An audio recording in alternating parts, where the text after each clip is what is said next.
Please make welcome the founder and CEO of the American Middle East Institute, Samir Curtis.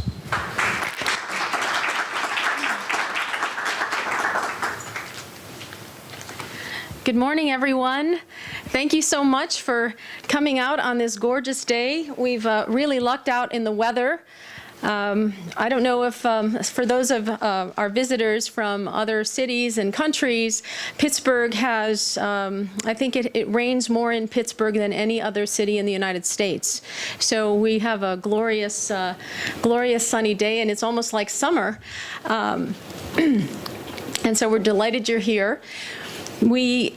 This kind of gathering is really to bring people together from the Middle East to the United States for face-to-face conversations with some of the healthcare expertise that is happening in this region. We not only have the Pittsburgh region represented, we also have folks from Cleveland Clinic, and I think you're going to see a variety of great conversations about some of the innovations that are happening in this region, how they're turning into products that can go to market and that can really save lives. And there's so much futuristic medicine going on right now. There's so much research going on. The University of Pittsburgh is one of the highest recipients of grants from the National Institutes of Health. And they are doing some incredibly groundbreaking work. So is Carnegie Mellon right next door. They're collaborating. There's a tremendous amount of collaboration here in our region. So I think you're going to enjoy these conversations. I hope you'll get a lot out of it. Hope you'll be thinking of questions that you want to ask. We're going to go kind of quickly because we run this kind of like a television program. If you think that every minute counts, we're going to try to stick to that. That's why we say all times are kind of approximate. I wanted to say that we're so happy. You will hear later today. I wanted to say that we will hear from the Deputy Minister of Health, Dr. Maisa Shaki, and we're very, very happy she could make this trip. Dr. Maisa will be speaking over lunch. But we found out a few days ago that the Minister of Health couldn't make it, and we had 2 days to get a visa. And as luck would have it, the Consul General of the U.S. Embassy in Cairo was from Pittsburgh and attended Central Catholic, which is 3 blocks from my home.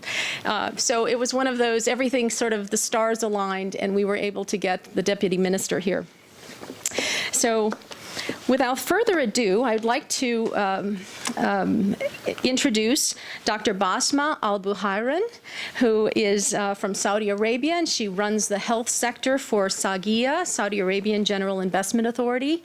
And we had a little welcome dinner last night, and I was expecting someone who maybe was going to struggle with English or something, and Dr. Basmah speaks English better than I do. So, and we're so pleased that she could come here today and talk about the opportunities in Saudi. It's a very youthful population, and there's a lot going on, a lot of energy in that country. And Dr. Basmah, without further ado, please come, and would you please welcome Dr. Basmah al-Buhairan.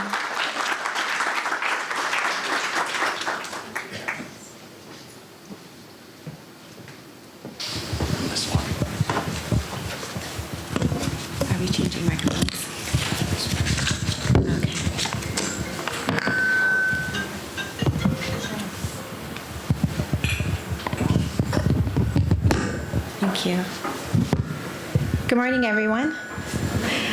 So it's a pleasure and honor to be here with all of you this morning, and I'd like to extend my thanks and appreciation to Simon and the American Middle East Institute for inviting me to gather with you here today at this very prestigious event. So as Simon mentioned, I'm heading up the healthcare and life sciences sector at the Saudi Arabian General Investment Authority, which is very commonly referred to as SAGIA. We'd like to just talk about the Vision 2030. The slides are ready. Yeah, that's actually on my slides. Okay. That's the beginning part of my talk. But I guess while the slides get ready, what I wanted to start off was to just very briefly give you some key facts about the Kingdom of Saudi Arabia for those of you who are less familiar with my country. So the Kingdom of Saudi Arabia is located in the Arabian Gulf with ease of access by both air and sea to the three continents, Europe, Asia, and Africa. The kingdom is also a founding member of the G20. We are the largest economy in the Gulf region, and we account for about 25% of the region's GDP. Now, in April of this year, our Deputy Crown Prince, His Royal Highness Prince Mohammed bin Salman, announced a very ambitious development blueprint, which is referred to as Vision 2030. And so the Kingdom of Saudi Arabia is currently going through an unprecedented transformation at the present point in time. And Vision 2030 is actually based on three key pillars. The first of which is developing the kingdom as the center of the Islamic and Arab world. The second is to drive the kingdom to become a global investment powerhouse. And the third is to transform the unique strategic location of the kingdom to become a global hub that actually connects three continents together, Europe, Africa, and Asia. And so Vision 2030 is actually already permeating every aspect of our economy, and it is impacting every citizen in our country as it evolves over the next 30 years, whether that be the quality of their life, their education, their economic well-being, and of course, their health. So while we're getting the slides ready, what does all of this mean for investors? So the vision is actually built on a premise that a thriving economy will actually create opportunities for everyone. And so this will actually involve various initiatives that would require the alignment of our education system with market needs. And this will create opportunities not just for the small businesses, but also for the entrepreneurs and also for the very large corporation. And we've already started working on various aspects that will enable us to realize Vision 2030. So we've already started working on improving our investment tool, improving our investment environment, and also reducing any unnecessary government bureaucracy. So we will see Aramco evolve from an oil-producing company into a global industrial conglomerate. And we will also transform the PIF, which is the Public Investment Fund, into the world's largest sovereign wealth fund. And you may have recently heard that we've invested $3.5 billion in Uber very recently. So for the business environment at its most simple, we will see the unlocking of the full potential of Saudi Arabia for foreign direct investors. And so what does this mean for healthcare and what is going on in the healthcare sector?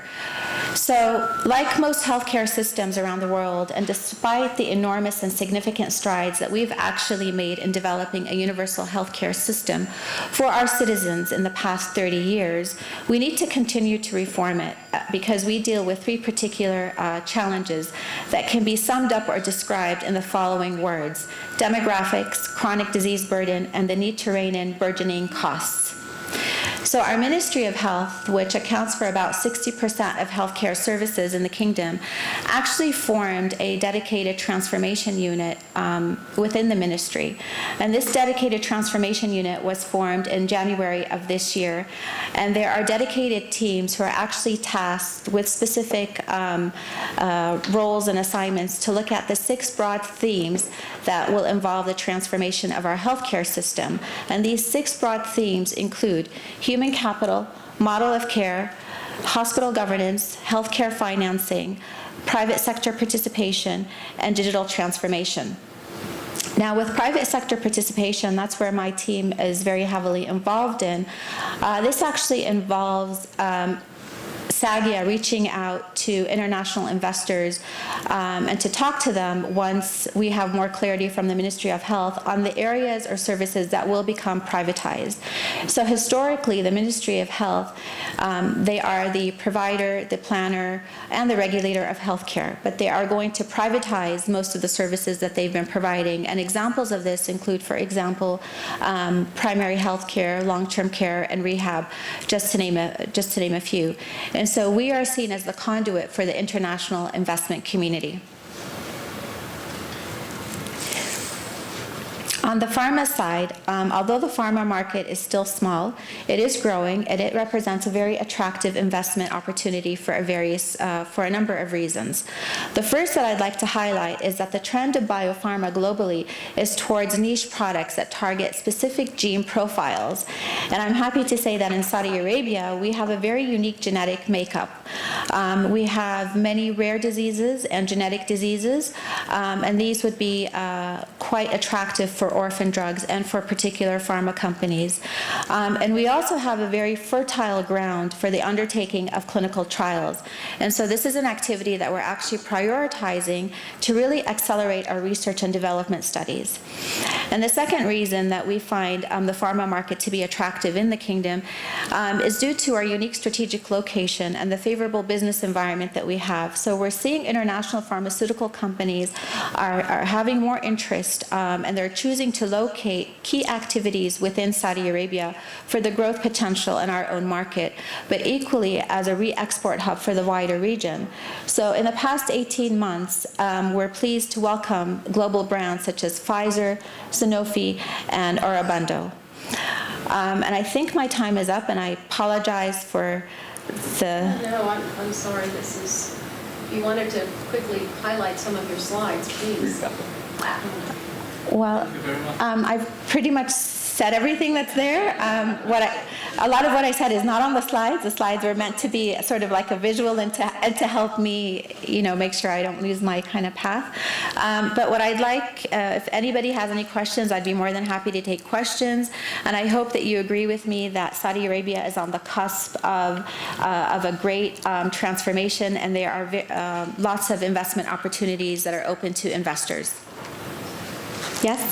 Can you highlight, if any of the changes in streamlining the visa process to enter the country? So we're currently working on that. Just very recently, I think last week, there was a recent change that's been made in terms of the transit visas.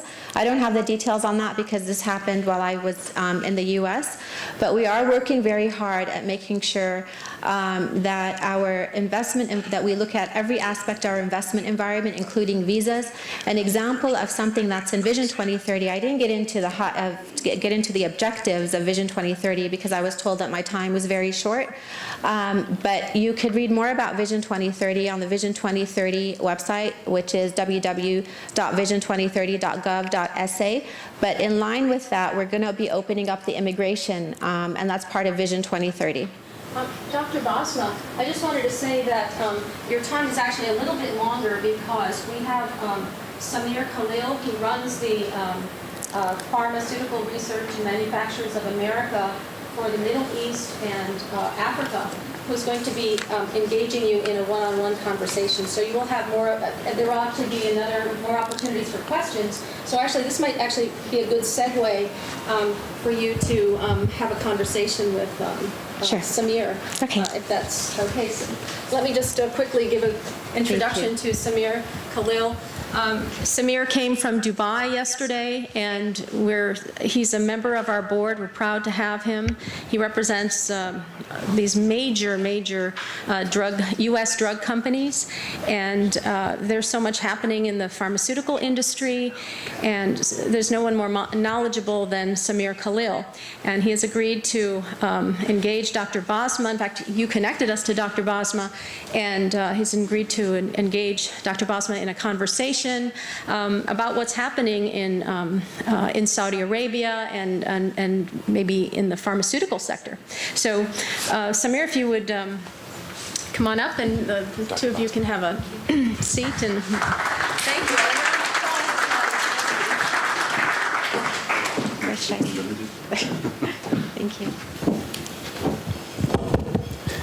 Thank you. Thank you, Simon. Very glad to be here again this year and to start the first session. And I engage with Basmah all the time, so so this is another opportunity for me to engage her. Since the first question was about Vision 2030, it's a very ambitious and very bold move by Deputy Crown Prince and by Saudi government. So the question to you, what has changed on the ground since the vision came? Okay. So thank you, Samir. I think that's an excellent question. A lot has actually changed since Vision 2030 was announced. I would just like to highlight just a few key sort of initiatives that have taken place. So Vision 2030, yes, is a very bold and ambitious vision, and in order for us to realize Vision 2030, a number of programs or plans have been put in place and have been implemented. One of which is the NTP, which is the National Transformation Program, which is a framework that sits within Vision 2030. And the National Transformation Program actually brought together every government agency in the country, from very top senior leaders, from ministers all the way down to frontline staff, who engaged in a series of workshops over about 3 months or so in the capital, in Riyadh, in Saudi Arabia. And the purpose of the workshops was actually to identify, what are the various challenges that we're currently facing, as government entities and as a country as a whole. And the result of that was a joined-up plan that stemmed from all of these workshops. And the plan actually identified initiatives that are prioritized, and they're a part of the national priorities of the country. But I think more importantly, what came out of that is that we identified key performance indicators, KPIs, very bold KPIs, and targets. And so with that, the KPIs and the targets, this is all in the public's domain. It's very transparent. So as a result of all of this, we've had more transparency and more accountability within the government, and everyone is held accountable. So for now, if a ministry wanted to request funds for a particular project, they actually have to go out and pitch their business case in a project-like format. And based on the business case and on the project, they may get or they may or may not, receive funds for that. So that's a whole different, kind of mindset for us. It's a different way of thinking, and it's something that's very positive. And I think this is going to be quite transformational for us.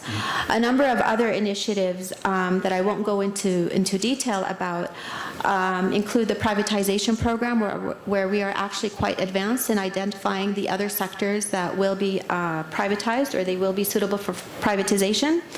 Another program is a program for strengthening public sector governance, and this is where we plan to restructure our government agencies by eliminating any unnecessary government rules and procedures, any government bureaucracy. We want to streamline procedures and make things more efficient, more effective, and we want to better define roles and responsibilities.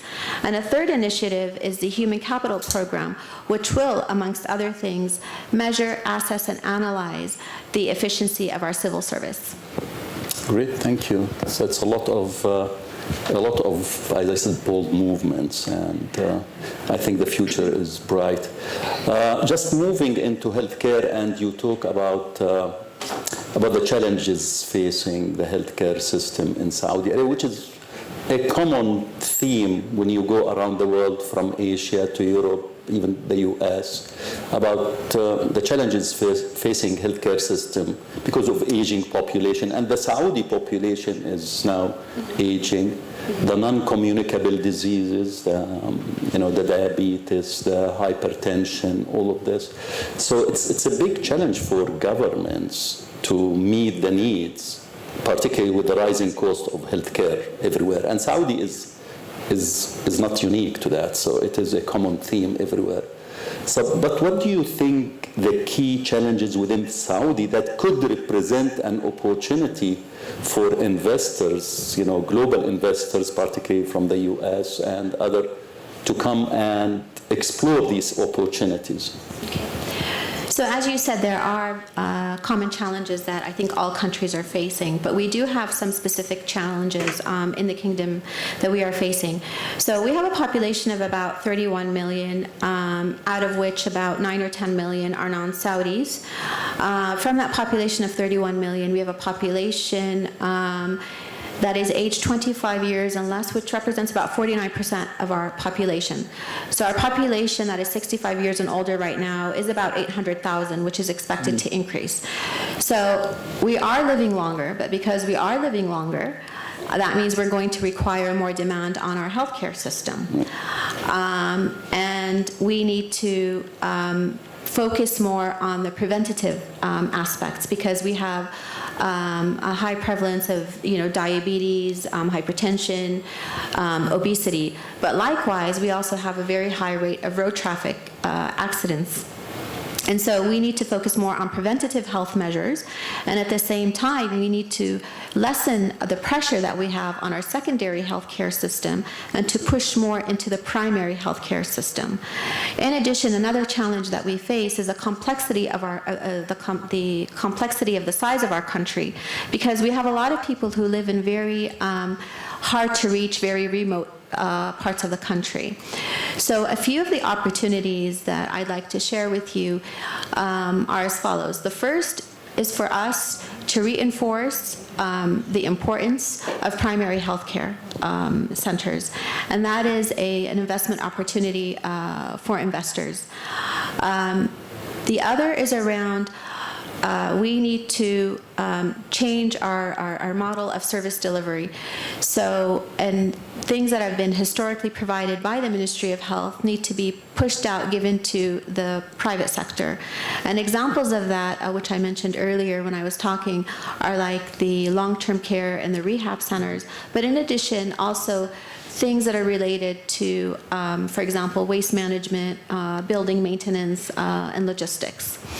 And the third is that because we do have a good proportion of our population which is young, about 49%, they are also very tech savvy.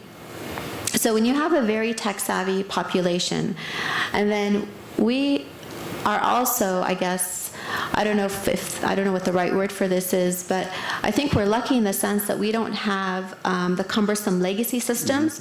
So when we're talking about the revolutionization of healthcare and where healthcare is moving right now, and when we talk about, for example, digital health, wearables, telehealth, e-consults, etc., and we don't have the legacy systems that need to be displaced, this actually presents a very nice opportunity for investors, because it will be easier for them to come in and try to implement, cutting-edge digital health technology, much easier in Saudi Arabia than it would be in more advanced economies like the United States and Europe. Very good.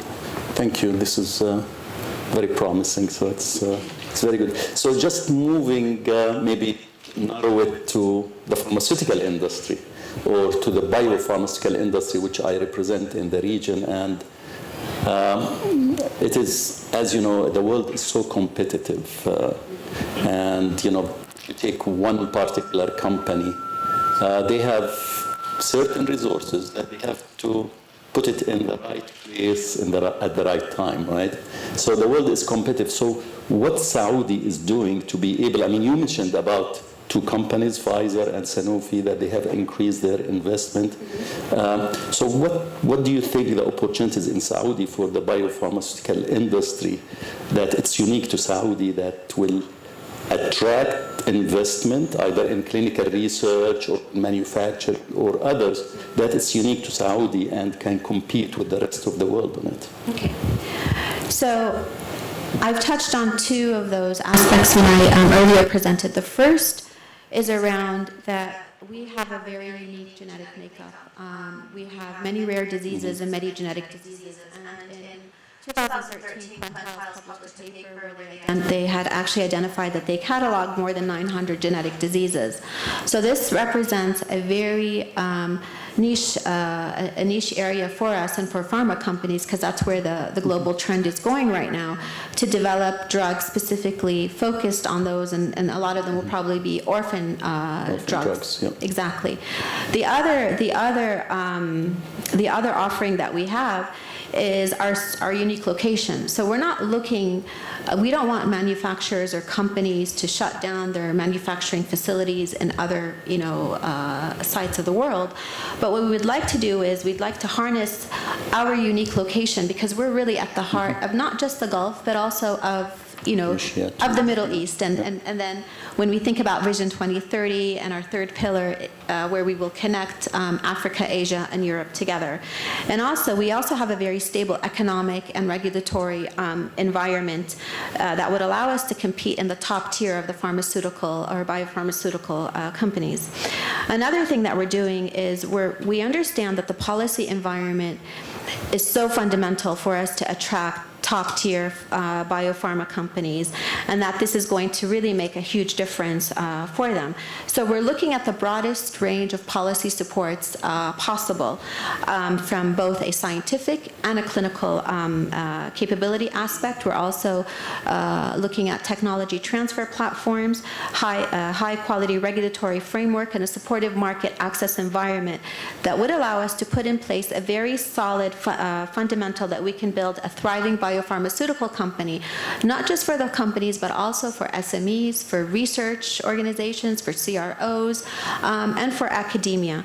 And just very recently, Samir, we were informed that the Saudi FDA, which is very highly regarded, not just in Saudi Arabia, but also globally, it has very stringent and very high regulatory standards.